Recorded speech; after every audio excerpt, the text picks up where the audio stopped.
Welcome back to another technical deep dive here in the debug zone. Today, we're tackling a big question and breaking it down with insights from other users. Hopefully, this clears up some misconceptions and helps you get the answer you need. So, buckle up, stay a little curious, and let's jump right in.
And that's a wrap.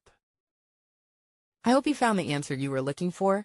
If you did, take a second to hit that subscribe button. It really helps out. And let me know in the comments which solution worked best for you. See you next time in the debug zone.